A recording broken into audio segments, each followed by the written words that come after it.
going, everyone? This is Mike. I'd like to welcome you back to a series that James and Ian and myself are bringing back after a couple of years. I think it's been a couple of years anyway. It was a while ago. Movies from A to Z, or do you say A to Z, which we sometimes do. Just taking a film for each letter of the alphabet, taking it off your shelf, or something maybe you saw at the movies last week, and just talking about it. So we can exchange ideas, start conversations, recommend films to each other, and just have a good time. So anybody out there is welcome to join us. Anybody who would like to join in at any time. And okay, so let's get started. The first movie I'd like to talk about is a classic crime thriller and a classic example of film noir. This is The Asphalt Jungle from the year 1950, released by MGM, directed by John Huston. Great director who also helped write the screenplay.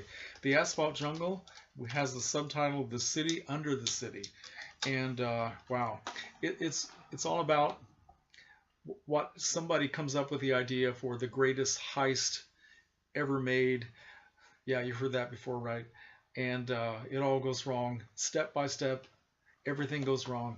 So here's a little bit of the plot, which is very well done. The movie moves very quickly, doesn't waste a single moment, and it's riveting and involving from start to finish. So let's go.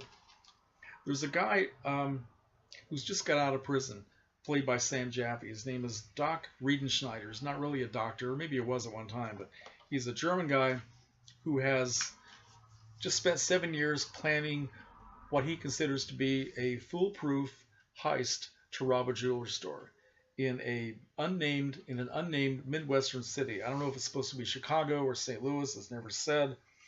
But a lot of the film was made on location, and they must have used parts of Los Angeles, very rundown parts of the city, which gives the film a very realistic and gritty atmosphere to it. And so Doc goes to a man that he's heard of who happens to be a sort of a rundown bookie.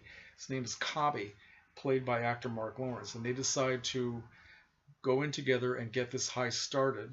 And they need money. First of all, they need $50,000 to start off, so that they can hire 3 guys: a driver, a safecracker, and another, what they call a hooligan, just sort of a guy to handle the gun work and provide the muscle. And they go to a guy named Alonzo Emmerich, who is a very wealthy, successful lawyer who has a lot of underworld contacts and activities that nobody knows about. And he's living the high life. He has several houses. He has a wife. He has a beautiful young mistress whom he's setting up in a house. But what nobody knows is that even though Alonzo Emmerich has all these possessions and beautiful clothes, he is completely broke and he's desperate for money. So right away, in his mind, he's thinking of a way to double-cross these other people so that he can get all these jewels and the money for himself. So they hire a safecracker named Louis Calhern, played by Anthony Caruso, a family man who just had a baby, and so he's in need of money. And they hire a driver named Gus Manisi, played by James Whitmore, a guy who owns a rundown diner in the worst section of town. He's also physically disabled. He has a hunchback. He's very sensitive about that. He also happens to be a very soft touch for any one of his friends who needs anything, including money. So he's desperate for money too. And the guy they hired to be the muscle, the hooligan, as they call him, is Dix Handley, played by Sterling Hayden, who is very, very much down on his luck, has a gambling problem. He keeps gambling on horses and he keeps losing. And his obsession in life is to go back to where he came from, which is Kentucky. He grew up on a horse farm, and his father lost the horse farm during the Depression.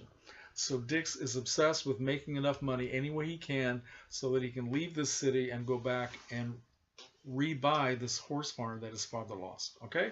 Now Dix is also involved with a very beat-up chick named Doll Conovan, played by Jean Hagen. And Doll is just completely down on her luck, and she's a real mess, a very beat-up chick who worships Dix Handley and will do anything for him. She's completely in love with the guy. He sort of keeps her at arm's length, but he does care about her, and they try to help each other. So this whole heist gets played into motion. There's an 11-minute sequence in the film that shows the entire thing from beginning to end, and it looks like it's going to be very successful. Unfortunately, things start to happen, and you can see the whole thing step by step falling apart. So, without telling you much more than that, the film is very cynical in its outlook about crime and about human nature, and has a lot of good things going on, a lot of surprises, and it's very well done, very well acted by everybody concerned. Jean Hagen is really a standout performance in this film. It, she's not really a terribly well-known star from that era. Probably more known for a film she made 2 years later at MGM called Singing in the Rain, where she gave a great comic performance as the silent movie star who had a very nasal, high, squeaky voice.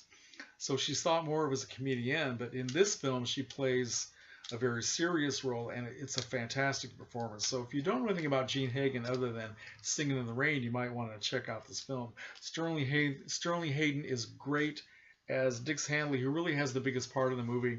Now, a good companion piece for another Sterling Hayden film that shows another classic heist is The Killing, made about 5 years later, well, 6 years later, directed by Stanley Kubrick.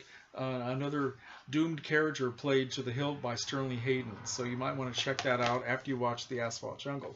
Now, this film was shot by a cinematographer named Harold Rawson, who was well known for having shot The Wizard of Oz.